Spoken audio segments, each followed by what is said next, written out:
The Galactic Council's flagship Eternal Vigil was a monument to military precision. Its corridors gleamed with polished alloy, its crew moved with disciplined efficiency, and its elite guard, the Krathven warriors, were legendary across 17 star systems for their unwavering composure in battle. Commander Varon had served for 40 cycles, his crimson scales bearing the scars of 100 campaigns. He stood 7 feet tall. His species evolved from apex predators on a death world where survival meant mastering fear itself.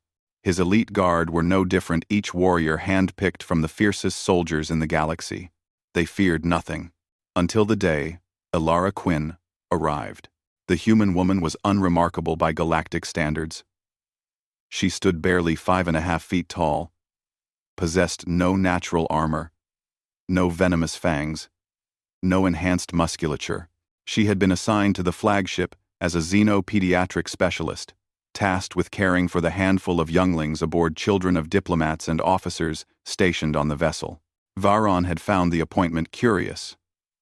Humans were still relatively new to the Galactic Council, their homeworld having achieved space travel only 2 centuries prior. They were considered soft, emotional, unsuited for the harsh realities of deep space.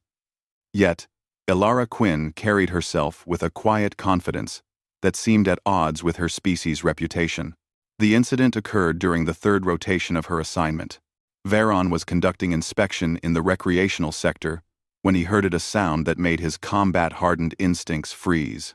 It was a specific tone, a particular cadence that bypassed all rational thought and struck directly at something primal. The scolding voice. He rounded the corner to find Elara Quinn standing in the center of the play area, hands on her hips, staring down at a small Krathven cub, the offspring of Lieutenant Threshcore. The youngling, no more than 3 cycles old, had apparently been tormenting the other children, using his natural advantages to dominate the play space. "You will apologize," Elara said, her voice carrying that peculiar firmness that all humans seem to possess when addressing misbehaving young. Right now.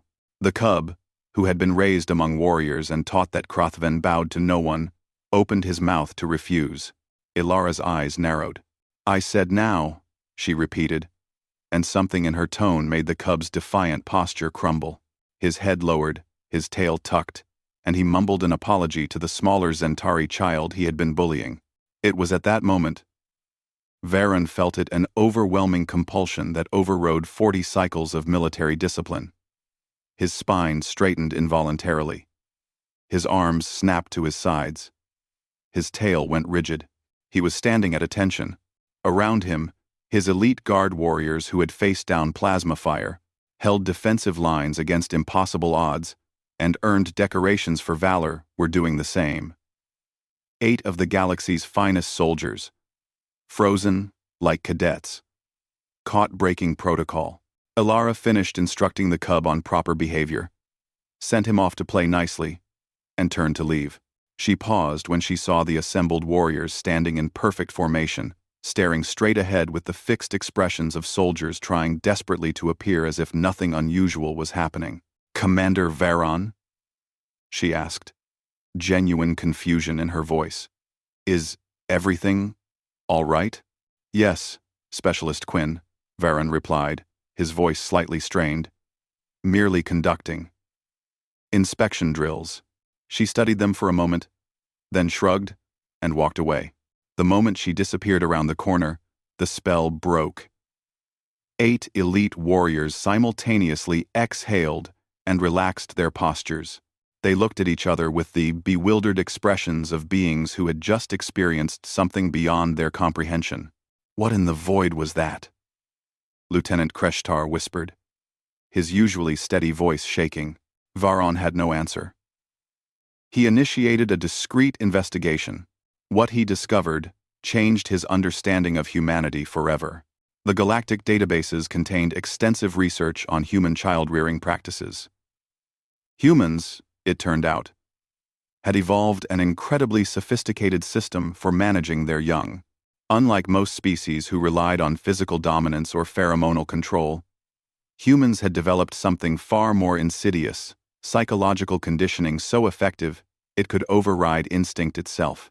The human mom voice, as it was colloquially known, was a vocal pattern that human young were neurologically programmed to respond to. It signaled immediate consequences for misbehavior, triggered guilt responses, and compelled obedience through sheer force of expectation. But the research revealed something even more fascinating. The instinct wasn't limited to human children. The vocal patterns, the body language, the psychological framework, they were so fundamentally effective at establishing behavioral hierarchy that they worked across species barriers. Evolution had crafted humans to be the galaxy's most effective caregivers and disciplinarians, capable of managing young of any species through nothing more than tone and posture. More disturbingly, the research indicated that adult beings who witnessed these disciplinary techniques being applied to young often experienced sympathetic responses, involuntary behavioral corrections as their own buried memories of childhood discipline surfaced. Varon shared his findings with his guard during a private briefing. "So you're saying," Lieutenant Kreshtar said slowly, "that we, the elite warriors of the Krothven military, stood at attention because we were, what, reminded of our own mothers?" "In essence," Varon confirmed. "The human female triggered instinctive compliance responses that superseded our training." Silence filled the briefing room. "That's terrifying," someone muttered. It became an unspoken rule among the elite guard. When Elara Quinn was managing the younglings, warriors gave her a wide berth, not out of fear, exactly, but out of a healthy respect for a power they could neither understand nor resist. Word spread.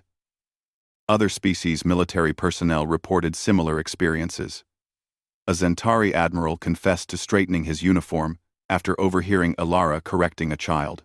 A Threxian commando admitted to apologizing for something he hadn't even done after making eye contact with her during a discipline session.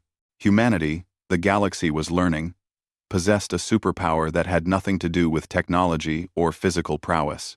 They could make anyone, regardless of size, strength, or military rank, feel like a misbehaving child with nothing more than a look and a tone.